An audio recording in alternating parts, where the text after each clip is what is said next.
do not necessarily reflect the policies and the position of Now You Know.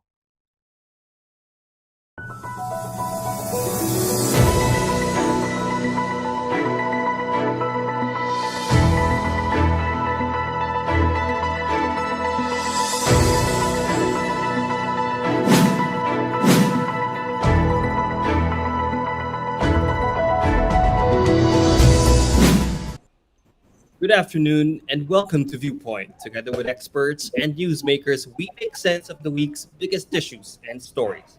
I'm Barnaby Lowe. In today's conversation,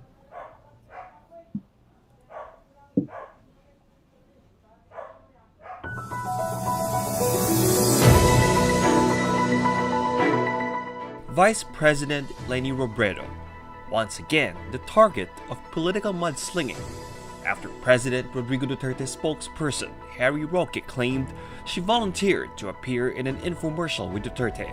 Roque accused Robredo of taking advantage now that more vaccines have arrived in the country. But Robredo was merely responding to a suggestion made by Senator Joel Villanueva.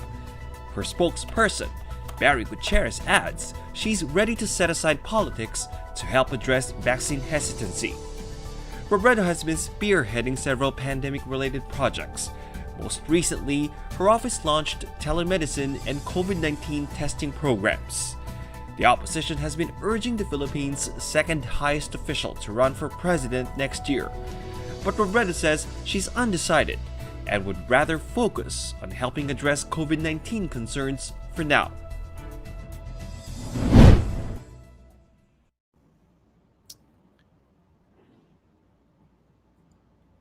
All right. I think we are having a little bit of a connection problem here. But on this anniversary episode of Viewpoint, we have a very special guest, none other than the Vice President of the Republic of the Philippines, Leni Robredo. Welcome once again to the show, Ma'am Leni. Hi, Barnes. Thank you for having me back. Happy anniversary. Okay. I would just like to inform our viewers, of course, that this is already take 2 of the show today because we did attempt to do the show and then we got disconnected. And Ma'am Leni and I were already discussing the latest statement by presidential spokesperson Harry Roque, and she was already commenting on it. And just to refresh your memories, Presidential Harry Roque, of course, said na, kumbaga, in so many words, Vice President Leni Robredo was taking advantage of the apparent success of the government's vaccination program. That's why daw po nag-volunteer si VP Leni to an infomercial with President Rodrigo Duterte. And quick reaction, Ma'am Leni. Ako, number one, Barnes, I did not volunteer. It was Senator Joel Villanueva who floated the idea. And my spokesperson, Attorney Barry Gutierrez, was the one who reacted to it. And he was saying that we are open, Senator Joel, if only to address vaccine hesitancy in the Philippines. That was all. I did not volunteer, so it was fake news when he said that I wanted to volunteer. And you know, Barnes, my initial reaction again was because of the many things that we're doing right now, it's such a waste of time to be, debating about things that don't really matter. But Attorney Barry, confronted that particular issue because we learned the hard lesson before that, when lies are repeatedly said and the truth is not out there, talaga naniniwala yung tao sa mga kasinungalingan. So para sa akin, ano ba naman yan? Halata naman na kasinungalingan. But because there is a likelihood that people will believe the spokesperson, we have to straighten the matter up. So does this make you go, does this make you say, well, baka naman laging finifeed ng lies ang presidente? Malamang, Barnes, kasi this isn't the first time that it happened involving me. Remember when the president barred me from attending cabinet meetings? I was charged of joining a rally in EDSA, and that never happened. I wasn't there. during the relief operations for Typhoon Rolly and Ulysses. I think it was Secretary Lorenzana who was saying that I hitched in a C-130 ride to Catanduanes to bring relief goods there, and that never happened. And then, Secretary Harry Roque on national TV, nagsusumbong kay Presidente na nagvo-volunteer ako, and it's not true. So talagang marami yung bumubulong na hindi totoo. Pero ang sa akin lang, Barnes, nung kay Secretary Lorenzana, he admitted on national TV na he was fed with the wrong information. Pero ito si Secretary Roque, pinanindigan yung kanyang kasinungalingan. It only worsens things. So, kay Secretary Roque yung mali, is what you're saying, not necessarily President Duterte. Hindi kasi si Secretary Roque, in this particular issue, si Secretary Roque yung nagsalita eh. I don't know if the president reacted. This particular issue, yung involved lang yata si Secretary Roque. Okay, but in general, this is not the first time, of course, that this has happened in the past 4 or 5 years. It is not the first time it happened. And there have been many things hurled against me, which are not true at all. So kami, Barnes, I would have to admit that in the first 4 years or so that I was vice president, our reaction then was not to dignify the lies, but apparently it was not the correct reaction to the lies, because people tend to believe the lies that are repeated over and over again if they are not confronted with the truth. So I think it was late 2019 when we decided that if there are lies being hurled against us, the least we can do is tell people the truth.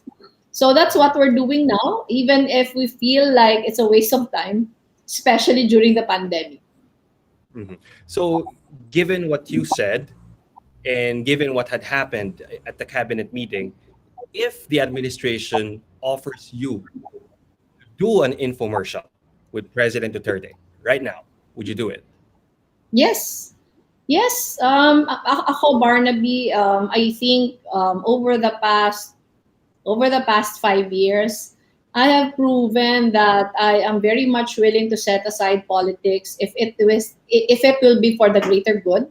If you recall, in 2019, I was asked to co-chair ICAD, which was really a very precarious assignment. But every time I'm given the chance to contribute what I can, parati naman ako oo. So in infomercial, vaccine hesitancy is real. Fear of needles is real, and we want to address it. In fact, I was telling you a while ago that we already did an infomercial in February of 2020. We posted it in all our social media accounts. But it's different if it's the president who does it, because the president is very popular. It would do good if it is the president himself who does it. If they need me to be there, I'll be very much willing to do that. Mm-hmm. But currently, the efforts of the national government and, as an extension, maybe the LGUs, to address vaccine hesitancy. What do you think of current efforts? First, do you agree that the best vaccine is the vaccine that's in your arm, or the vaccine that's available? Ako, yes. Barnes, even in the office, I always tell my staff that whatever is available, kunin na nila. Pero hindi kasi pwede the fears of people. Halimbawa, there are certain brands that people are not very confident with. And I think that has to be explained. Pero as it is now, I think our strongest link now are the LGUs. The LGUs have been doing all they can, para mahabol yung mga yung delays natin sa vaccine rollout. Ako mismo, I went through the entire process na hindi nag-pull strings. Nag-book ako online. Lahat kami dito sa opisinang A3, nag-book kami online. And the vaccine rollout in Quezon City, based from our experience, has been really satisfactory. And I've been hearing a lot of good things also on the vaccine rollout in many other LGUs. Kaya ako nasasabi na talagang yung strongest link natin ngayon yung mga LGUs. Yes, but the vaccine hesitancy, would you agree, is still a huge problem? They say that less than 10% of our seniors have gotten vaccinated. When in fact, dapat nauna sila. I have been vaccinated. I've already completed my 2 doses because I have asthma. And I agree, very smooth ang process ng QC. I completed my second dose in 15 minutes. Yes.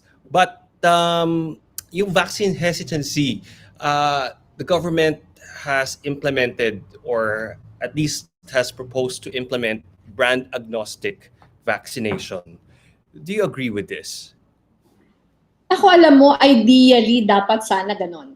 Ideally dapat sana ganon. Pero my fear on that is that baka baliktad yung effect na makuha natin. Baka if people are not informed what vaccines they are getting, mas lalong tumaas yung hesitance. So yung para sa akin, dapat ang asikasuhin sana. We have to confront head-on vaccine hesitancy. Halimbawa, example ko lang, Barnes, dito sa office. Sometime in April, yung binuksan nila yung mga A3. Kulang pa yung supply nun. I already told my chief of staff to check who among the A3, kasi may inventory na kami, who among us are always in the communities. They're the ones exposed. So we had a list already, and I told my chief of staff, sila na muna. Sila na muna kasi mas parate silang sa communities compared to me. So ako, I was expecting that halimbawa, when up, sabi nila, nag-book na, etc. When I followed up May, I found out na kokonti lang yung tumuloy. Kokonti lang yung tumuloy, and the reason for that is urong-sulong, natatakot. Either takot sa needle or takot sa side effects or hindi naniniwala sa bakuna. So Is it a alam mo brand yun? preference? May brand preference. May brand preference po ba? Iba-iba. Iba-iba siya, Barnes. Iba-iba ang reasons. Halimbawa dito sa opisina, may mga sadyang takot talagang maturukan. Meron namang nakakarinig kasi sila ng mga, alam mo yon, yung mga exaggerated stories of side effects. Yung iba naman, may ayaw silang brand. So ako, yung dumating na yung supplies and I read na marami yung mag-expire in June, naisip ko, baka ngayon na yung time na maaya ko na lahat. So I decided to book. Ako yung pinakaunang nag-book dun sa date na yon, May 19. Nag-book ako, and when I booked, pinasabihan ko na yung mga nag-urong-sulong na sumabay na sa akin. Actually, mahabang kumbinsihan yon. Mahabang kumbinsihan. Yung iba, oo kaagad. Yung iba, parang, alam mo yun, oo, pero parang napipilitan lang. Yung iba talaga nagsabing ayaw. So yung mga nagsabing ayaw, may mga inassign kami para mangumbinsi. And, when I went through with it, halimbawa, example, I posted about this on my Facebook page. Meron kami isang driver na ayaw talaga. Yung reaction niya, grabe. In fact, kinakantsawan na siya dito sa opisina. Yung mga co-drivers niya, video na siya. Kasi kahit nga swab test, ayaw niya. Pero nung nandun na kami, tinabi ko sa akin, grabe yung resistance. Pero after that, it was okay. Ang gusto ko sabihin, nasa monitoring room kami, magkatabi kami. Nung una, namumutla. After that, nagkakwento na siya sa akin, medyo mayabang na, tinawagan yung pamilya, nabakunahan na ako. Alam mo yun, tapos sinasabi niya sa akin, ma'am, pasensya na ganito yung takot ko. Pinaka-first injection of my life ko yun. So, ang gusto ko sabihin, Barnes, it's real. Yung fear, yung hesitance, it's real. So, kailangan talaga siyang ma-address. Pero I think, I think, Barnes, we cannot depend on LGUs alone to address the fear. Kasi ngayon talagang pandemic, yung LGUs talaga yung pinakagrabe yung trabaho. Ang gusto kong sabihin, they are taking care of so many things all at the same time. Halimbawa, kami nagsaswab kami, we partner with LGUs, pero it's the LGUs who do the groundwork. Nandun lang kami, libreng swab. Pero pag nandyan na yung results, yung LGU yung magko-contact trace, nagpa-partner kami with quarantine centers, pero LGU pa din. So, I think, parang masyadong overwhelmed yung LGU sa trabaho ngayon to still devote a lot of time in addressing vaccine hesitancy. So para nga sa akin, parang dapat yung gobyerno ma-center of gravity siya ng pagtutulungan ng lahat, including the community, to address this. Meron kaming mga proposals and we're now exploring doing a pilot on this in Manila. Yung, di ba meron kasi kaming swab cabs? We're thinking of also putting up jab cabs. Yun na yung mga jab cabs, yun talaga yung pupunta sa communities. Pupunta sa communities and where hesitancy is high. Halimbawa, pupunta sa mga terminal na mga TODA, pupunta sa mga palengke. Yung alam mo yun, yung some people don't want to be bothered with yung pag-register pa lang, mahirap na. Alam mo yung, siguro sa iba madali, pero sa iba, alam mo, nagtitinda sa market araw-araw, parang dami na namin inaasikaso eh. So yung sa akin is to bring the vaccination on the ground. Actually yung LGU naman is doing very good work, halimbawa sa Manila. Example sa Manila, na-plot talaga nila yung mga vaccination centers, na lahat na centers all within walking distance sa where people reside. Pero the hesitancy is still there. So para sa akin, dapat pagtulong-tulungan, hindi naman ito politika, pero dapat pagtulong-tulungan how to address it. Kasi ang dami ng ano, 'di ba? Ang dami ng mga surveys na ano talaga, pinapakita na ang taas pa din yung takot. Either takot. So you're saying bring the vaccines to the people is one way of addressing vaccine hesitancy. Pero if you don't mind, I'm just gonna go back doon sa yung hindi pag-announce ng brand because it wasn't clear to me if you support it or not. So do you support it? Iklaro pa natin ano. So the process is yung sinasabi ng gobyerno, hindi sasabihin yung brand ng vaccine the day before or the night before yung gagamitin doon sa vaccination centers. Pero pagdating mo doon, sasabihin naman sa'yo kung ano yung brand ng vaccine na ituturok sa'yo. So, do you support that?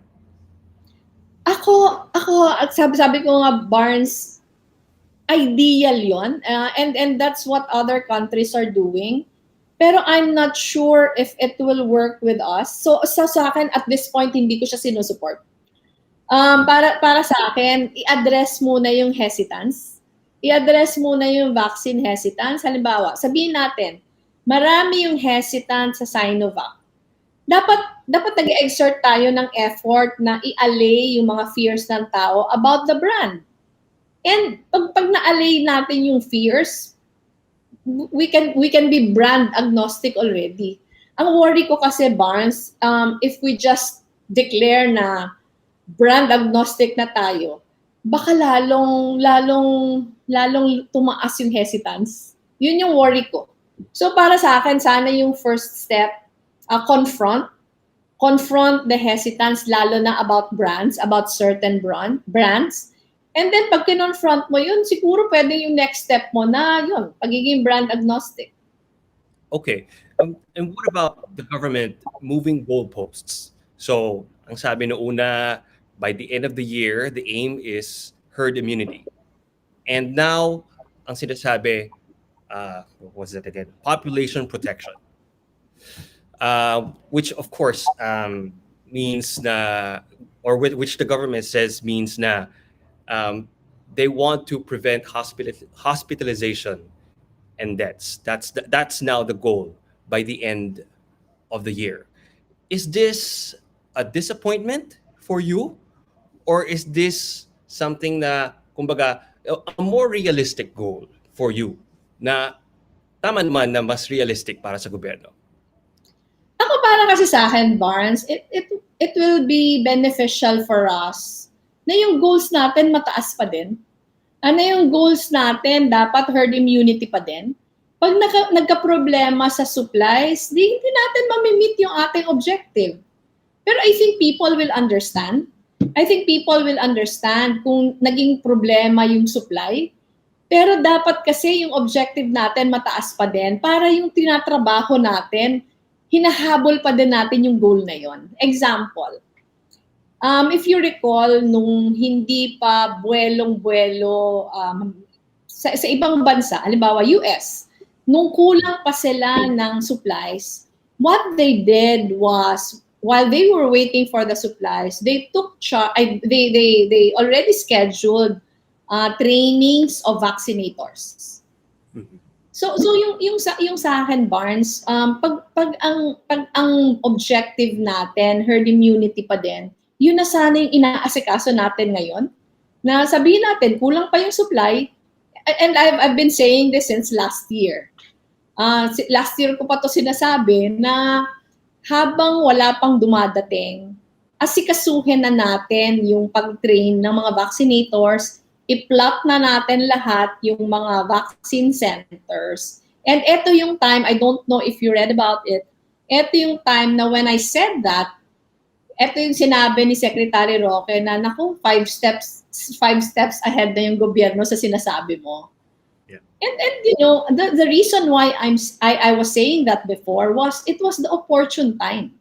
It was the opportune time to be ready already. Halimbawa ngayon, maraming mga LGUs na nagiging partners namin, nagpapatulong sa vaccinators kasi kulang.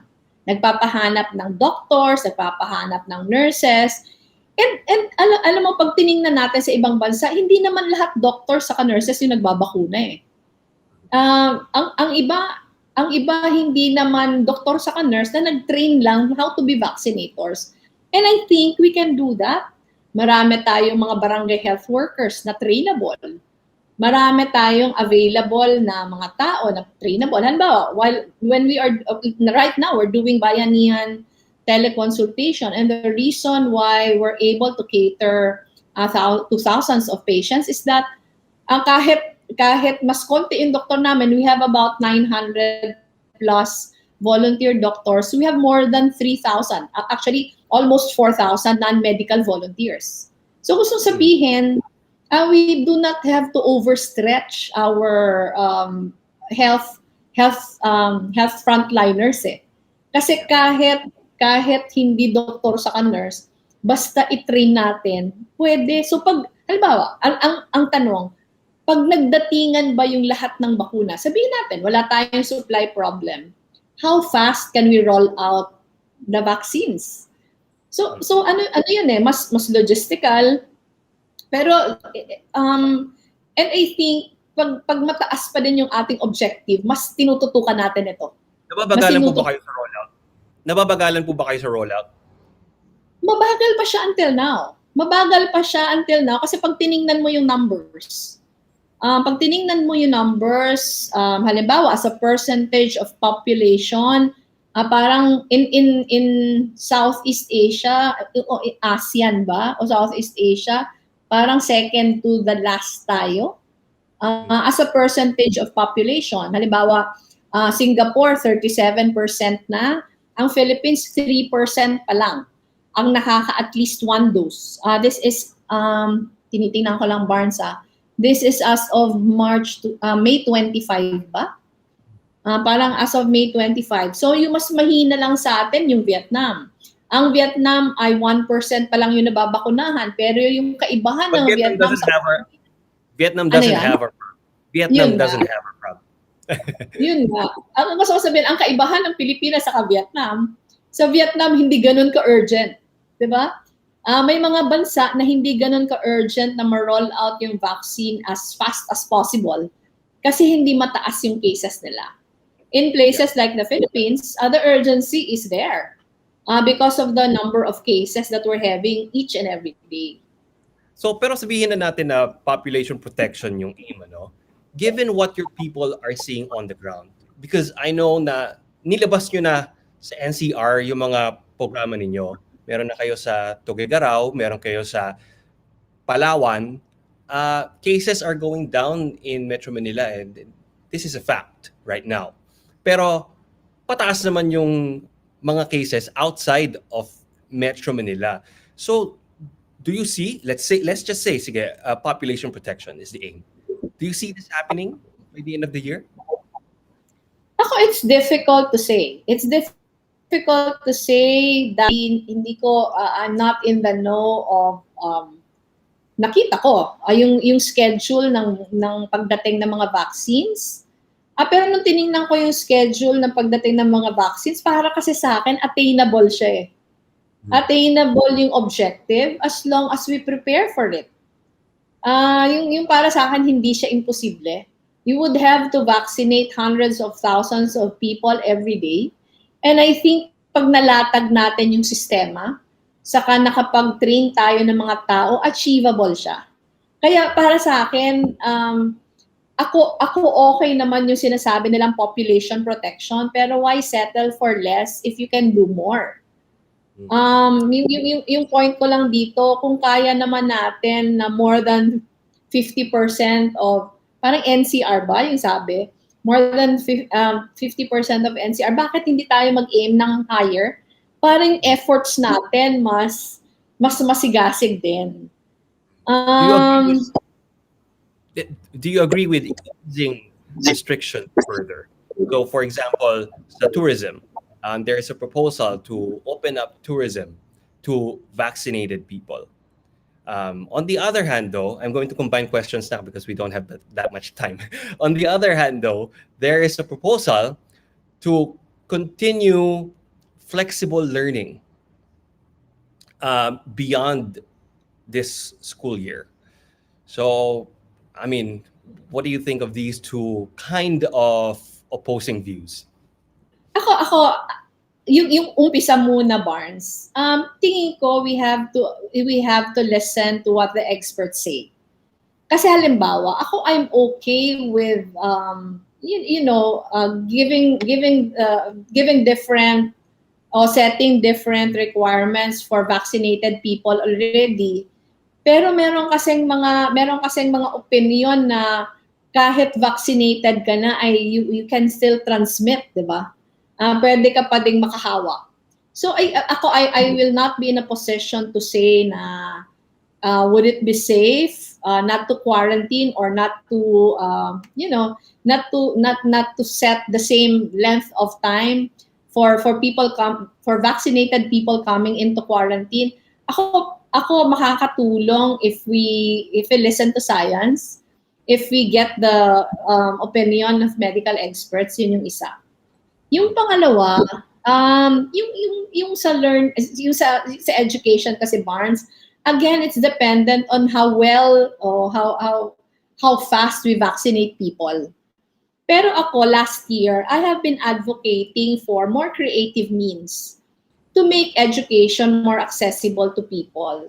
In fact, we have another program which has been ongoing since June of last year, where we set up community learning hubs all over the country. We have 60 now. And, we have been helping about 4,000 rural school children already. It's been very, very beneficial. Kasi para sa amin, Barnes, I've visited many of them already. Pag nakakausap ko yung mga magulang, nagpapasalamat talaga sila kasi these are people who do not have the capacity to teach their children at home. Sobrang laking tulong na may napupuntahan yung bata na, alam mo yon, there's a tutor available, they don't have to go every day, pwedeng pumupunta lang once or a few times a week so that there is somebody who can help them navigate. Marami tayong non-readers. I found out from our community learning hub, kahit Metro Manila, may 5th grade na non-reader pa. So, yun yung tinatakot ko. Yun yung tinatakot ko kasi for people who have the means, madali para sa kanila yung online learning eh. Madali for them yung online learning. I've sat in classes in some private schools. Nag-observe ako, sobrang layo. Sobrang layo ng kind of and quality of education that children of people with means are getting compared to the rural school children. So for a very long time, Barnes, I've been advocating sana sa namang transmission, magbukas na ng klase kahit hindi gaya nung dati. Ang suggestion ko nga kahit once a week lang pumasok, parang schedule na lang yung pasok. Para lang at least once a week ang mga bata may nakakausap na teacher.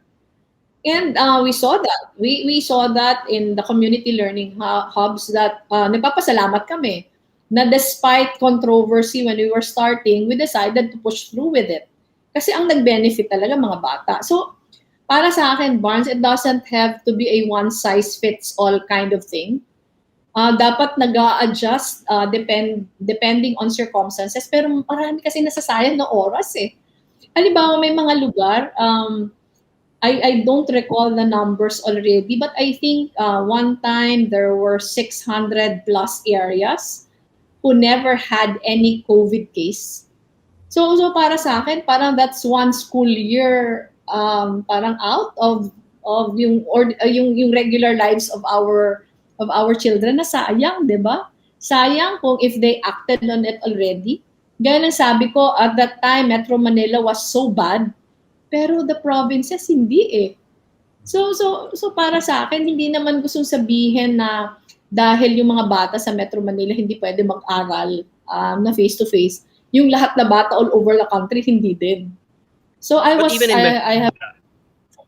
But even in Metro Manila, you will support a full return to face-to-face classes in the future.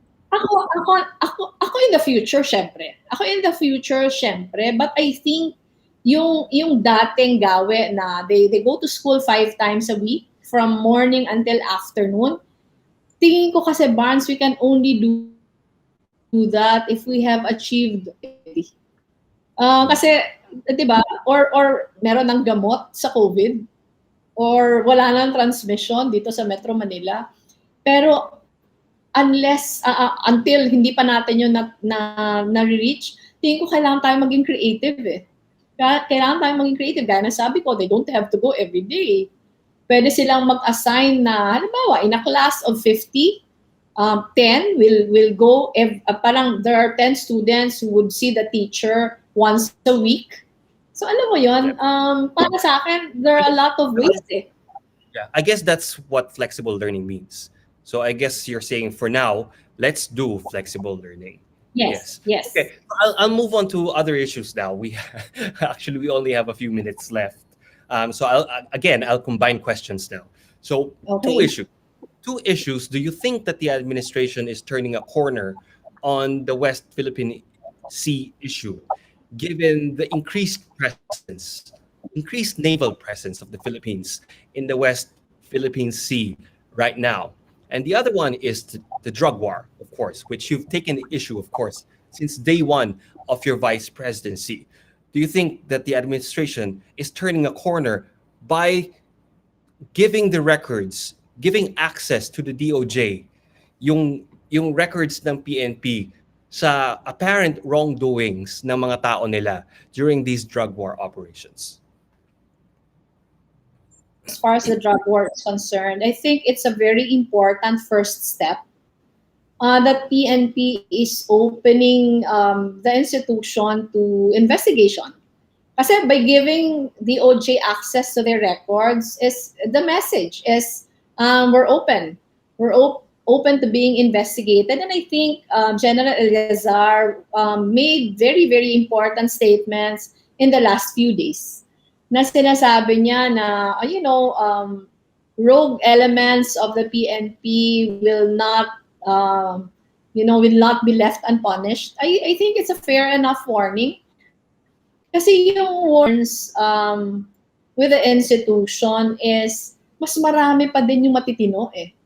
mas marami pa din matitino, and the institution, is being dragged by a few, na parang sila yung nakakaapekto in a very bad way ng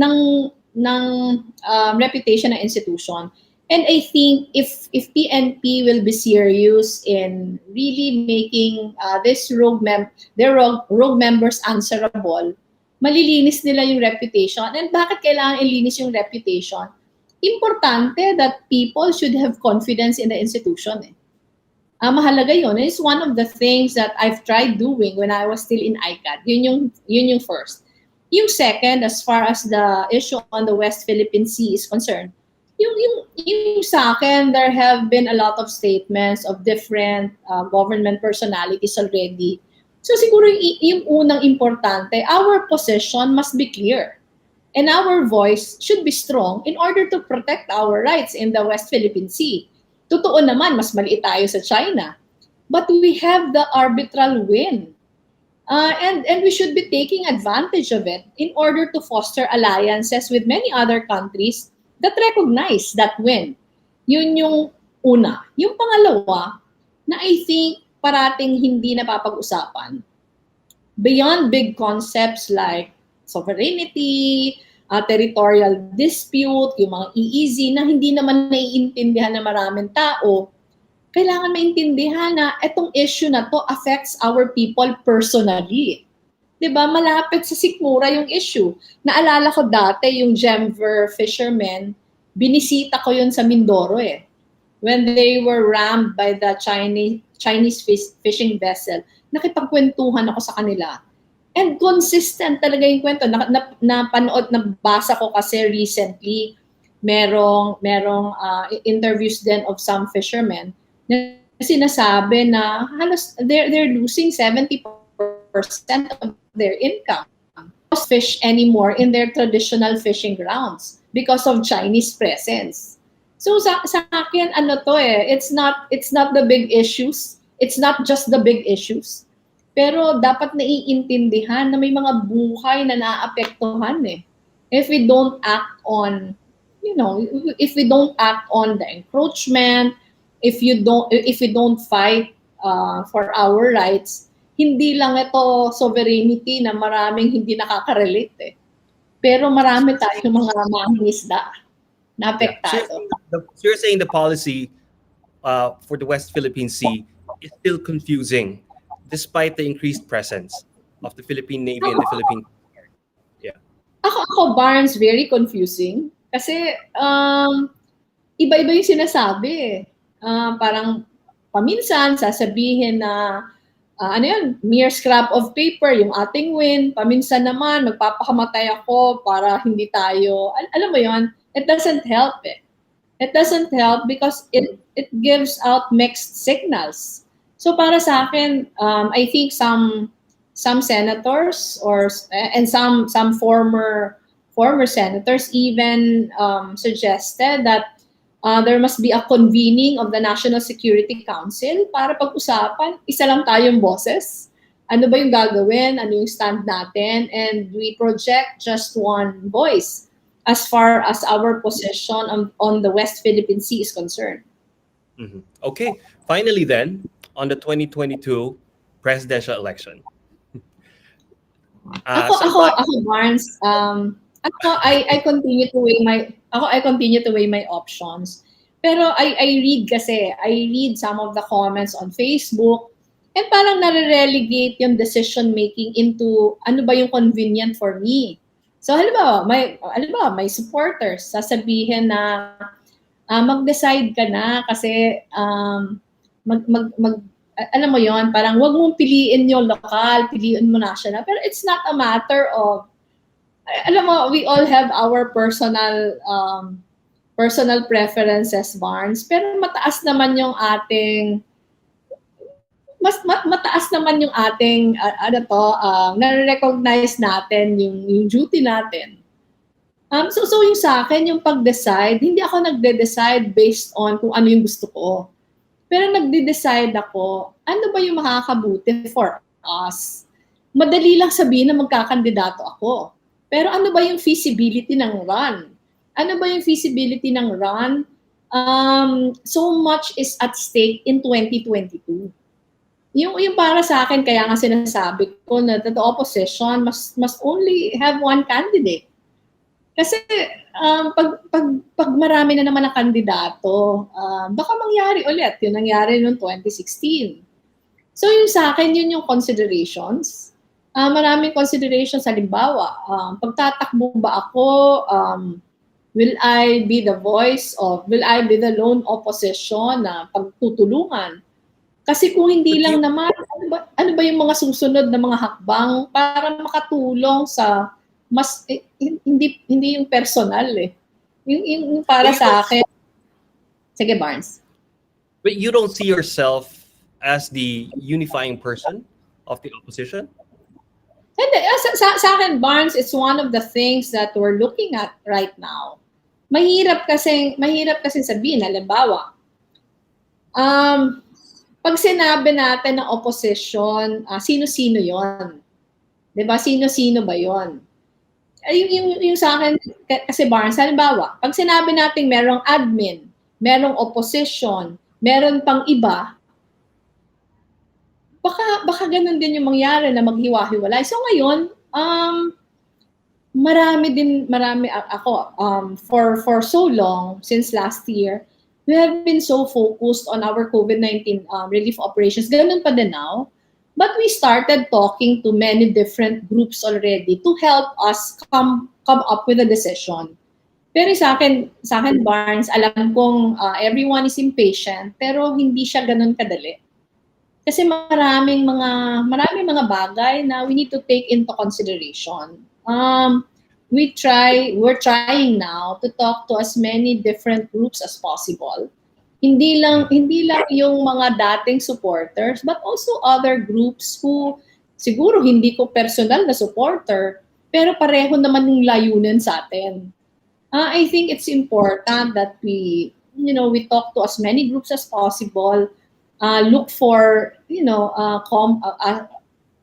a common ground. Kasi I think makakabuti para sa ating bansa na mas marami yung mag-unite.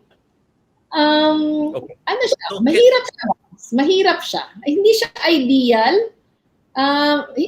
Of course, I can't discuss the details of everything, but believe me, we're trying. So correct me if I'm wrong. From what I'm hearing from you, the one major factor for decision making in this presidential bid is if it's only you who's going to run for the opposition. Yes. Ang gusto ko lang, ako sa akin, Barnes, if it's not me, sino? Ang gusto ko sabihin, ang tanong kasi, ano ba yung mga at stake in these elections? So if we don't unite, that would ensure that the next 6 years after 2022, medyo pareho pa din sa kind of governance that we're having now. And gusto pa din ba natin yon? So para sa akin, yun yung considerations. Either ako yung mag-run, somebody else, pero ako, I feel so strongly that isa lang. Isa lang kasi again, there's so much at stake. So sana ganun din yung mentality ng marami.